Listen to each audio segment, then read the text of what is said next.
Welcome to Private Club Radio, the industry's first and only program dedicated to education, news, events, trends and announcements. Broadcasting from Tampa, Florida, ladies and gentlemen, here is your host, Gabriel Aloisi. Good day to you. Thanks for joining me today on Private Club Radio. Have a very special guest for you. His name is Frank Vane. He is the president of the McMahon Group.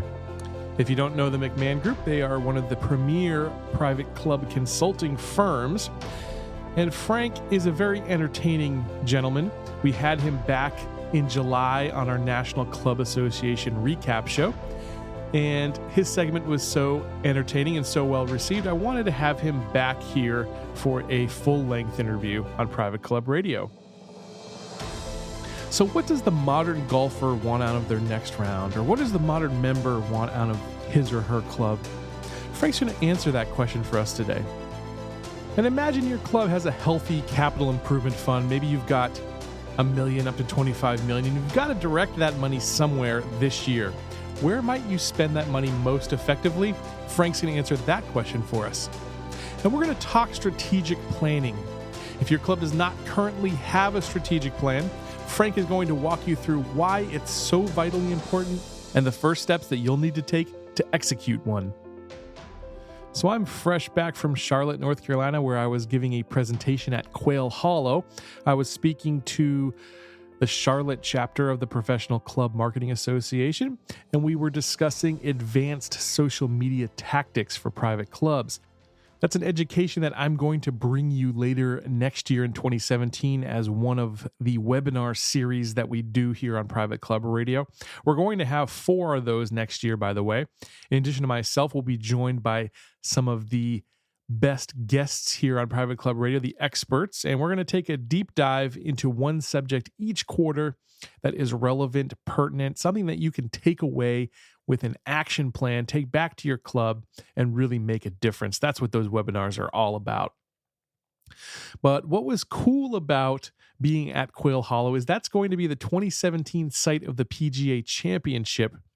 And I was joined, and the crowd was joined by the PGA Championship trophy. The Wanamaker trophy was right there for us to take pictures with, to hold.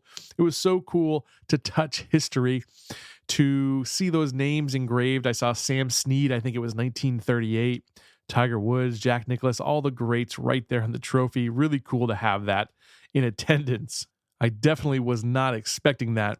I took some pictures, got some close-ups, which I've put on social media if you follow me, or I'll put a couple actually in the show notes page for this episode, just so you can take a look, up close look at that trophy. You always see it kind of from far away on TV. It's different seeing it up close. Very, very cool. The last thing I want to mention before we bring Frank on is that in September, on September 19th through the 20th, we will be in Kansas City live at the Professional Club Marketing Association's National Conference. If you're listening to this show and you are planning to attend that event, please stop by. I'm going to have a table there, and I believe Rick Coffey and myself will be doing an inbox segment live from the conference. So if you have a question, a burning question about marketing or about private clubs in general, that'll be your chance to get it answered on the inbox segment live here on Private Club Radio. Should be really fun, so definitely stop by. We've got Frank Vane when we return. Why do over 60% of Boardroom Magazine's distinguished clubs choose to partner with Club Essential? The better question is, why not? As the leading provider of club management and marketing software to over 1,400 private clubs, our unified suite of modules are designed to automate club operations while informing and engaging members. From websites to accounting and POS to CRM, online reservations, and mobile apps, Club Essential has all of your club's technology needs covered. Visit clubessential.com to learn how our experienced team can help your club. Again, that's clubessential.com. Hello there. I have a question for you. How impressed are members with the cleanliness of your club? To attract new members and keep current ones happy, your club must provide the best cleaning and maintenance service possible. Elegance Cleaning Service specializes in country club cleaning. We'll create a custom cleaning program where members can see and actually feel the difference. Don't accept par for the course at your club. Visit clubelegance.net and step up your cleaning game today.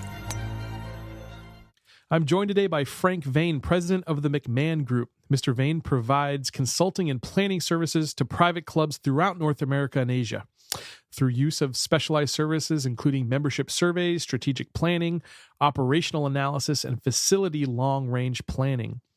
Frank assists clubs in developing individualized strategies for their unique situations.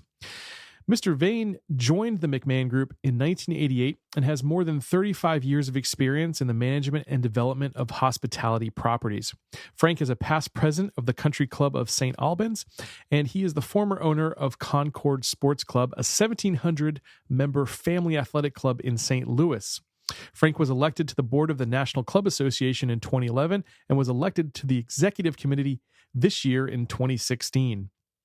Mr. Vane is a native of Philadelphia, you'll hear that in his accent, and a graduate of Franklin and Marshall College, Lancaster, Pennsylvania. He's a featured speaker and author for many of the industry conferences and publications that you read. And Frank was named the Gary Player Club Educator of the Year for 2012 and 2015 by Boardroom Magazine. He's also the co-author of McMahon's Club Trends, a recognized industry benchmark on the trends and issues affecting private clubs. Frank, welcome to Private Club Radio. So good to have you on once again. Great to be with you, Gabe. Yeah, looking forward to it. It was nice to speak with you. We spoke at the National Club Association Conference recap show, and I'm glad we get to have you on for a little longer time frame here. Yes, it's great to talk about it. I love the work you're doing, and it's a great way to get information out to the community club leaders. So we're glad to be part of it. Excellent. Well, Frank, as co-author of Club Trends, you're clearly on the pulse of what's happening in the private club industry. Can you tell us a few of the major trends that you're seeing right now? Well, I think that the main things are really looking at adjusting your club to respond to modern lifestyles, and really even whether you're frankly a city club or a country club to kind of adopt that lifestyle model, meaning it's folks aren't just there for a recreational purpose or only there to conduct business. Most membership choices today are individual. People are making that choice out of their own money, and they need to find value in that experience. And so we need to respond to their desires for multiple ways to be entertained and enjoy the club. And so it's social, it's recreational, and putting that package together so that for themselves and often for their family, obviously particularly in the country club setting, often engaging their family too. It's a way they're able to look at membership then to find real value in the experience. So we see that playing out in the big changes clubs are making to their dining and social environments, certainly in their recreational facilities, bringing on board things like fitness, even certainly moving beyond that into wellness, or creating great family centers around swimming pools and investments like that. Also, just doing things that are really kind of fun at clubs too. Sometimes we think about those major big investments, but you're seeing clubs with bocce courts and pickleball and just casual ways that folks can get together and enjoy their club. And all of those are combining to create this kind of lifestyle experience where someone can look at membership and really justify that on multiple personal, family, recreational, and social levels. And that package has real strong demand in society today. I've heard a lot of facts and figures lately that while golf has declined a bit, it's still, people like to play golf. They're just engaging with golf in a different way. And we actually touched on this a little bit in Chicago when I had John, but I'd like you to tell us a little bit more about some of the other ways that golf is playing out at private clubs the way you're seeing it right now. Yeah, we'll fully agree with that. I mean, really, total players is down about 20% if you look at, National Golf Foundation statistics over the last, 10, 15 years. And so, like a lot of markets, I don't know that, a lot of that 20% was kind of all that helpful to us, frankly. The game got broader and maybe brought in more participants over the years, but when it was growing that way. But frankly, a lot of them were not necessarily in the club circuit. Those who truly always enjoyed clubs or golf and certainly had the resources to do it, or were attracted to private clubs. All that being said, I mean, there certainly is the impact of time constraints on for modern lifestyle. Certainly has an impact on golf, right? It is a time-consuming endeavor, and so even though today we can maybe play faster and it's much more widely accepted to play 9-hole rounds and that sort of thing, it's generally something that's going to take time. So you need both the time and the resources to enjoy the game at the club level.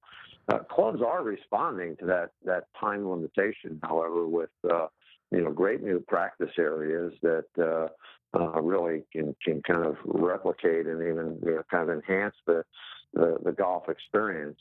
Folks who want to play golf today, they frankly want to train for it. They want to sort of be in shape and have the best equipment.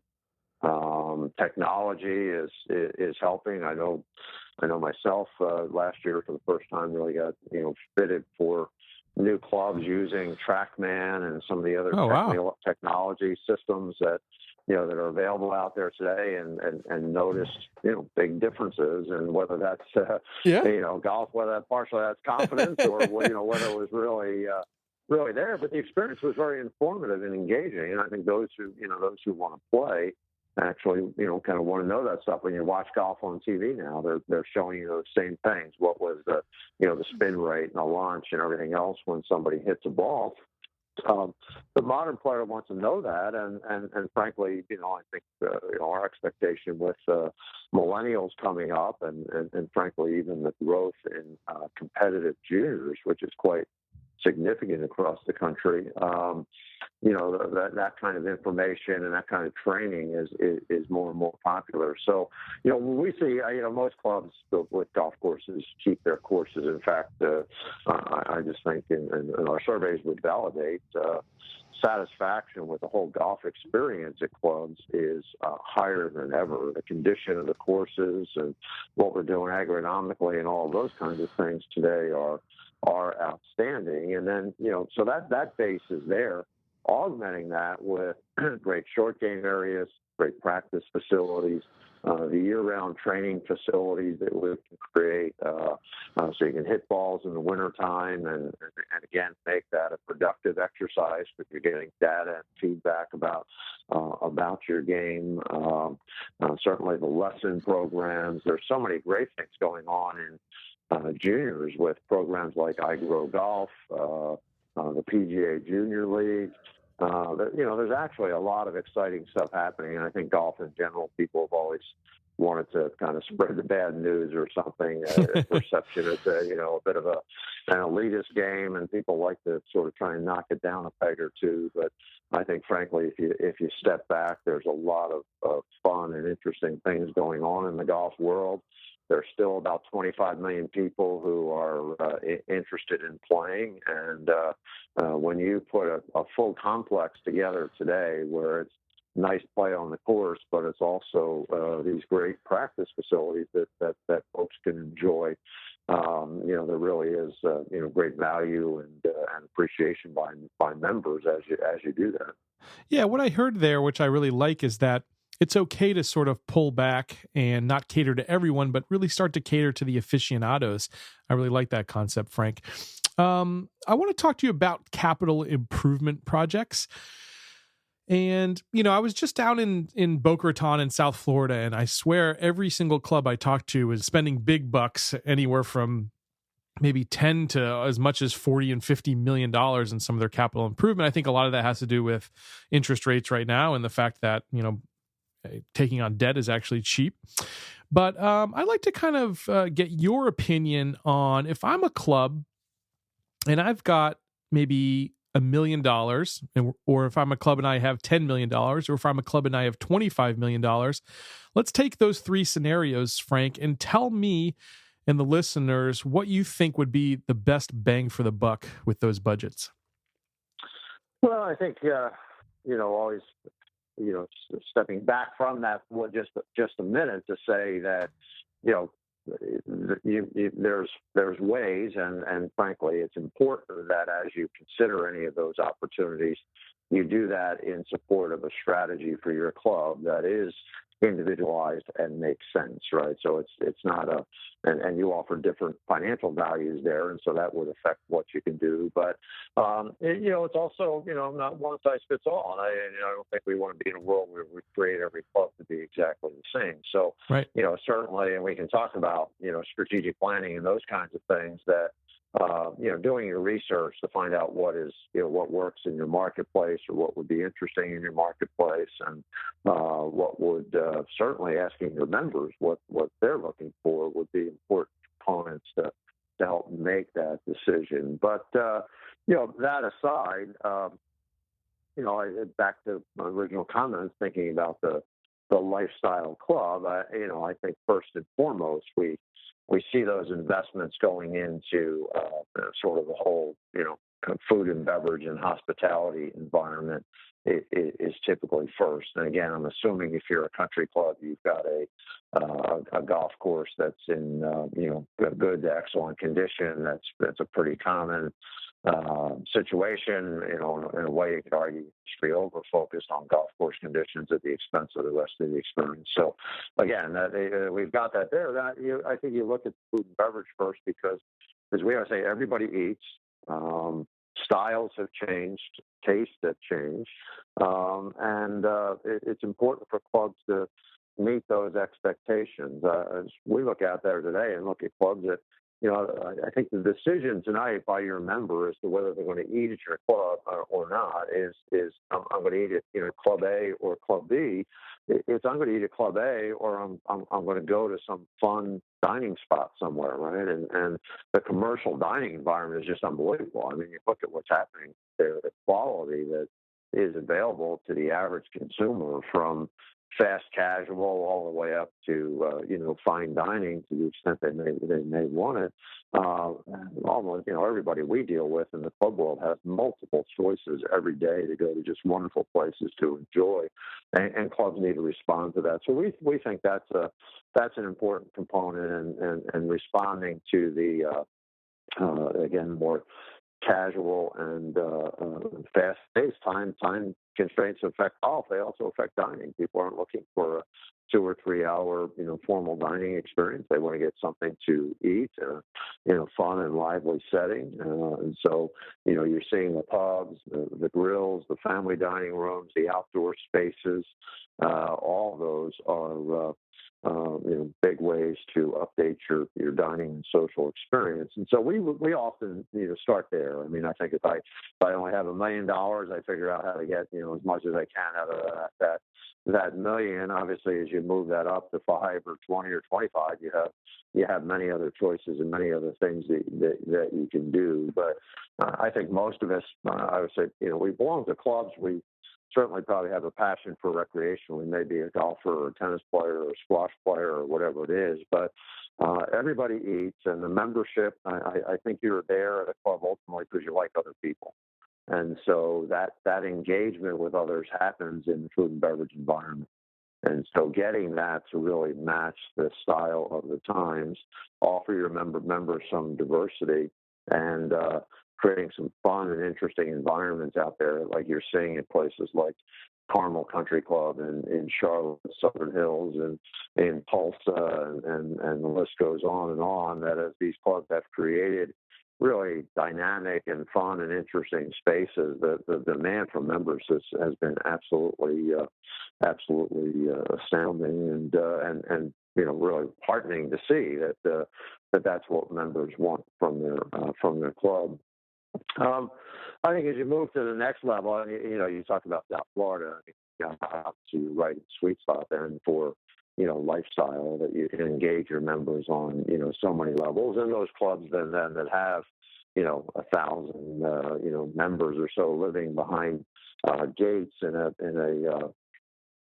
South Florida community. Well, of course they can really leverage and respond to that opportunity for for getting many different parts of the member's lifestyle and serving that at the club from, health, fitness, and wellness clearly comes to mind for an aging society. And so you look at places in your neck of the woods there with,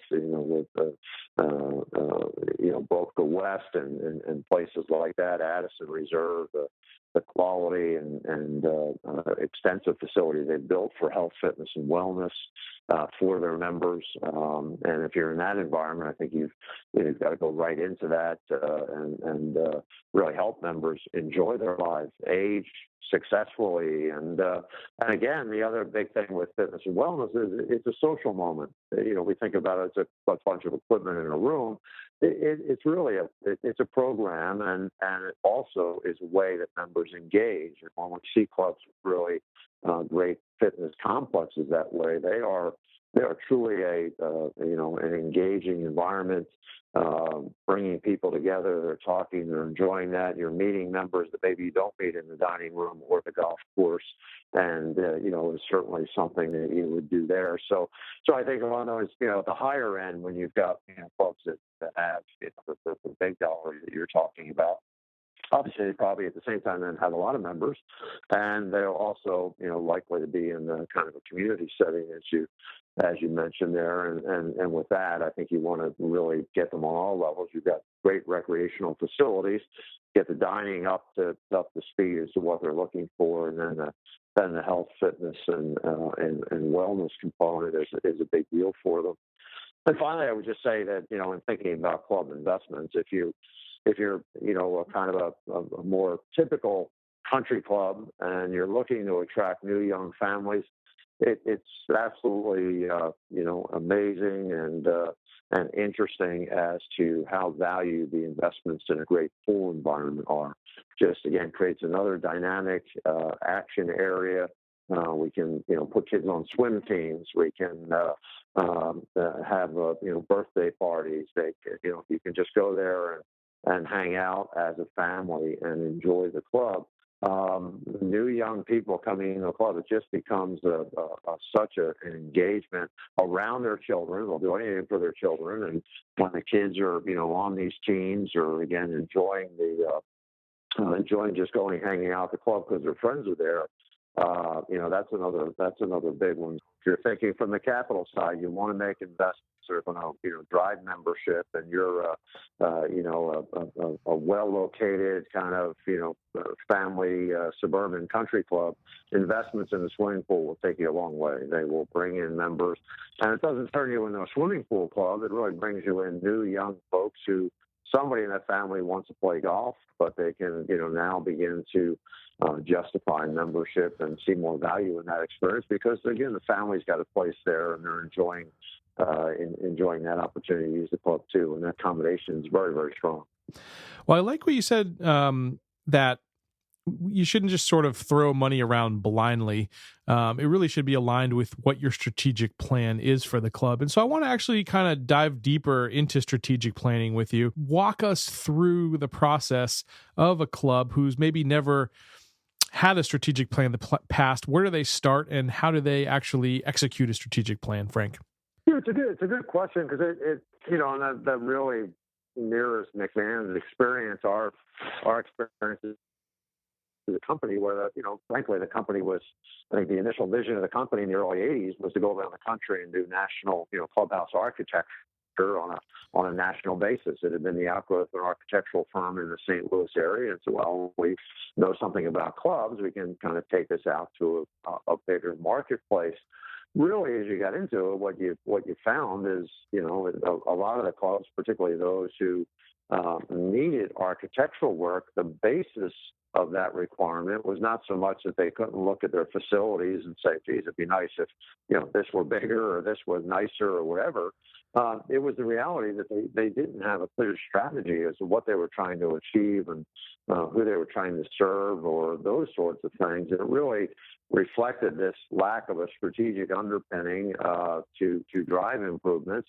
Or on the other side, what you saw were a lot of what I call one-off projects. They just take a room and let's expand it, or let's do this or that, without, again, really thinking about, well, what's going to attract new members, and how do we grow our club? How do we respond to lifestyle changes? So, so strategic. That's what strategic planning is all about. Is for every club to step back periodically and assess where they are and where are they going. And we just see this as a real responsibility of the board. Many boards are sort of stuck, working month to month or meeting to meeting, and those sorts of things. And we really see the board's chief responsibility is kind of answering that question: where does the club need to be 5 years from now? Right. And taking a look at that. And like any journey, if you decided where you wanted to be 5 years from now, personally, or if you wanted to start driving across the country, you first have to locate yourself on the map and say, okay, where am I today? So that strategic planning process always begins with two key points. One, look internally at your own membership. What do they like? What don't they like? What do they want? How do they feel about the club experience? What kind of value are we offering to them? What kind of services are they interested in? And, getting a good analysis of your current membership, their wants, their needs, and, of course, other profiling that you would do with that group of, how old are they, where do they live, et cetera. And then the other, piece of that, starting that journey is, external analysis. Take a look at your demographics. It's interesting to me that, our surveys of hundreds of thousands of members over the years show that about 75% of club members live within 7 miles of the front door of their club. So, I think that just is so compelling to say, well, you just need to know everything you can about that 7 mile zone. Right. Other things would be interesting to you. And, of course, 20 or 25% of the people might come from 10, 15, 20 miles away. But the data tell you that it's a neighborhood thing. These things are like schools and churches. People want them to be close by. They're part of their communities, and to really engage them in their lifestyle, they need to be convenient. So, take that time to figure out, who competes in that space, and as they do, what do they offer, and kind of what's your competitive relevance to these other clubs, and then what's happening in your neighborhood there. Is it growing? Is it shrinking? Is it family oriented? Is it what do you see happening there? And so I think the first two parts of your strategic planning discovery and journey is to really look inside the club and get a good understanding of who your members are and what they're looking for. And often you've got to push through. A lot of times we know what the members want, or, those kinds of things. Well, you need data. You need really to take that a little deeper and understand all the various segments and, those sorts of things. And then looking around you and understanding your competitive set and your, kind of demographics, psychographics within that local marketplace. And third category I put in that is looking at the trends, looking at work that folks like McMahon Group and others do. A lot of research on lifestyles and what's happening out there. And so you're going to want to get that big view as to what's generally happening in society around hospitality, around recreation, and things that we might want to do that way.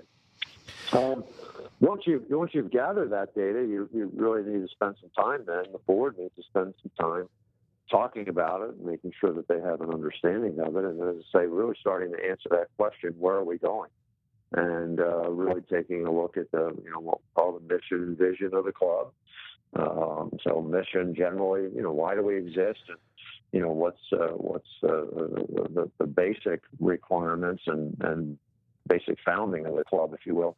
The vision really trying to, set that bar as to where we're going. Do we want to be the premier family club in our environment? Do we want to be the premier golf club? And obviously there are other things that you would identify in that process, but really just trying to capture that message that says, this is the goal we're working towards, and it should be aspirational. should be, pretty, big vision. There's, the small visions don't drive people and don't drive people to action, but it's really something that you want to get out there and say, this is what we're shooting to do, and keep that quality vision, the quality aspect of that vision up there. Now, you mentioned the 5-year mark sort of being a baseline standard for looking at a strategic plan. Is 5 years the magic number, or do you recommend that clubs look out maybe 25 years or some other amount of time? I think you want to think about that, of course, but the reality is, I think you can, it's very difficult to get your arms around a period longer than 5 years. I mean, you might certainly talk about some of the macro trends and some of the demographic trends that are likely to affect this. But I think that, the 5-year mark, and really what you want to do is kind of a rolling 5-year view. What we try and do is put out there that, this is where we expect. And it's been very common because of the kind of the double entendre of 2020. Everybody's had sort of a 2020 vision, lately has been the plan. But, and every year you want to, that's the other big issue with strategic planning is you don't write the plan and then stick it in a drawer. You've got to write the plan and then put in place systems to monitor it and make sure you're actually looking at it, and the board is actually working towards that, the goals that are in there and the vision that's in the plan. So, so I think you want to put that out there, and on annually then, as you get into the plan, make sure you're working on the action plans that you've identified there. Probably about every 5 years, you really want to go back and evaluate the whole thing and make sure that, for the next 5 years, we want to continue on this pace and this direction, or, will we change course and speed based upon certain things that are happening around us. So I think it's just a matter of practicality that, thinking bigger or longer term than that just gets very, very difficult from a standpoint of really understanding what's happening, economically and demographically out 10, 15, 20 years is a hard thing to do. Sure. Now, for clubs that are like stuck in the mud, meaning, they're doing the work that committees should probably be doing, they're doing the day-to-day operation, making those kind of operational decisions. How do you get them out of that and start to think more about strategic planning? How do you create that shift in a club? Well, I think you've got to build some things into your system. If the only time if the only time the board is meeting is to come to the monthly board meeting, then you're never going to get out of that rut. So, call it a strategic plan, call it whatever, but at least once, maybe twice a year, you get the board into a workshop style setting, and get them talking about those kinds of things. Because at your board meeting, you're slave to an agenda. You've got to get certain things done.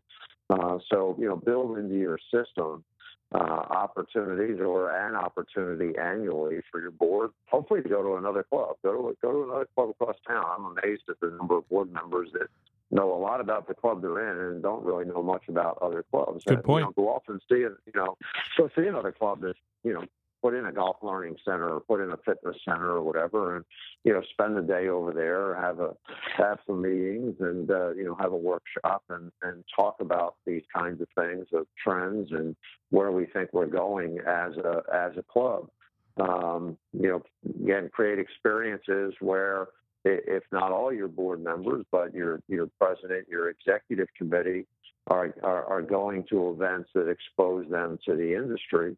Clubs recently, I see more and more, presidents coming to the annual CMA conference, for example, and other steps are being taken. A lot of the golf associations across the country will have meeting days that are joint, president and general manager, and again, exposing your leadership to speakers and information that's available in the community of clubs to open up their eyes to thinking about not just their individual club, but think about these kinds of issues as demographics and competition and what's working, case studies, that sort of thing out there as part of it.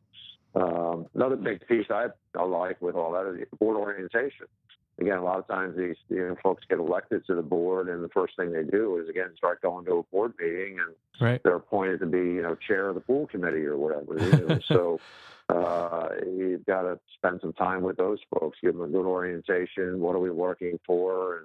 And even back at the candidacy level, when when they're thinking about coming onto the board. They should be given a copy of the strategic plan and again, get a sense of what that's happening. But starting to systematize your governance. I think governance overall is getting better. There's still work to do, and it's difficult. We're calling on volunteers to spend time, and again, they're busy people and all of those kinds of things. So you've got to respect that. But it really starts with board formation, your nomination process, and just opening up their eyes, if you will, to the broader nature of the experience, and that you're not getting on the board because you're just a single agenda issue of you love golf, so you're going to be the golf chair, or you're this or that. You really want a board that's governing the entire club and think about your governance process as a way to support that. But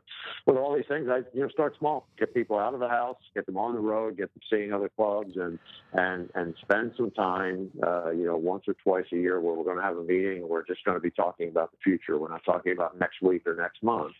And I think those things, can start to culturally change what you're doing and eventually build into developing, full-blown strategic plans. Excellent. Thank you so much for offering those insights. I have just one last question for you before we wrap it up. It's the bucket list question.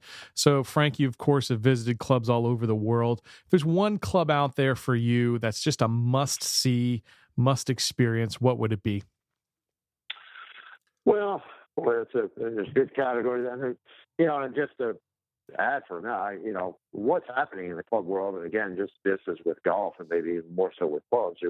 We hear, again, a lot of the negative stories. There's so much exciting stuff happening and, so many great places to see. So, you want to go to South Florida and see a Boca West. You can go over to the Palo Alto area in California and see some interesting clubs like Palo Alto Hills with a great whole youth facility and children's activity space, or the Menlo Circus Club, which is a very unique club in that marketplace that maybe tennis is the primary activity, but you've got fitness and, again, huge family interest in that club. So there's a lot of great things to see, and there's different categories of clubs that you want to see. Certainly the great golf clubs around the country. Purist Club, like, take a Merion in Philadelphia. It's all about golf, 2 golf courses. They look at the trends and say, yes, we understand that there's fitness and other things there, but this is what we do, and so there are others that you want to see from a perspective of, doing something extremely well and in a focused way.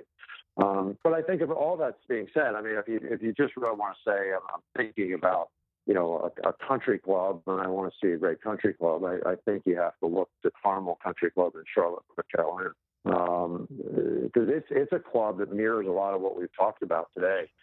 10, 15 years ago, they started to see the growth of Charlotte coming in their direction. The club was a bit outside of town, had 2 golf courses, one that was, I think, a par 68. It was really not even a championship course of any level, and they had a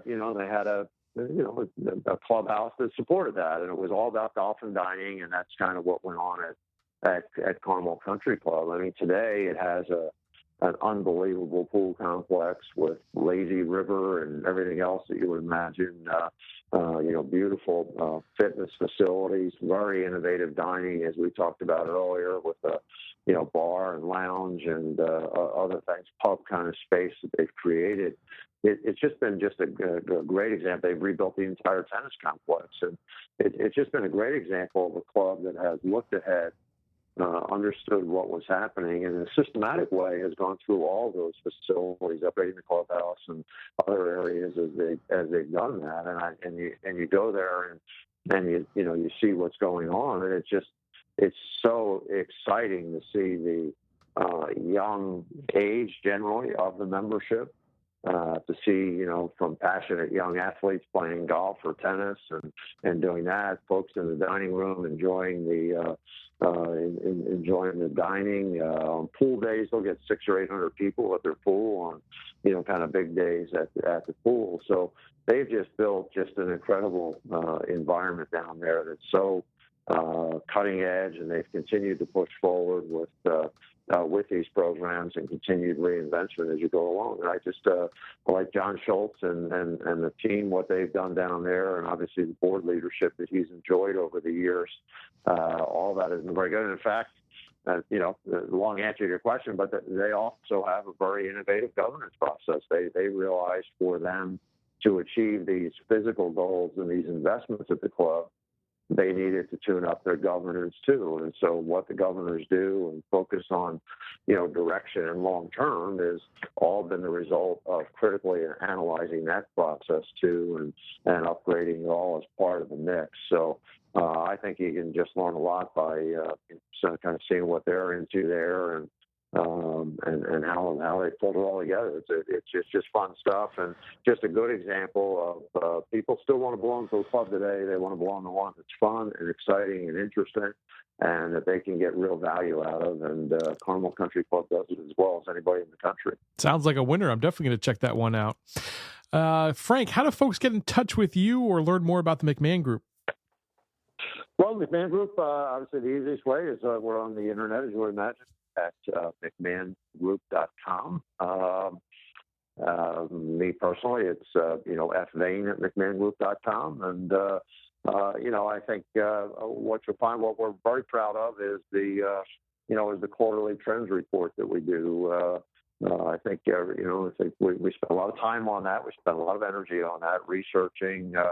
Again, places like Carmel or other clubs around the country, and just what's happening out there today, and certainly looking at a lot of the generational issues with millennials and others. So I think, that's the kind of study, frankly, to put that in front of your board and have them seeing this kind of information on a regular basis is what can lead them to say, wow, there's opportunity out there. There's ways we can do things differently, and, can start to maybe get them focused on the strategic planning process themselves.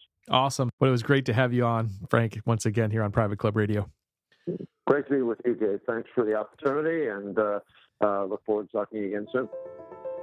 Definitely invite you to check out the McMahon Group at McMahonGroup.com. And as Frank mentioned, that publication, Club Trends, is a fantastic one that I read every time it comes out, filled with insights and strategy that you can use at your private club. Check it out, McMahonGroup.com.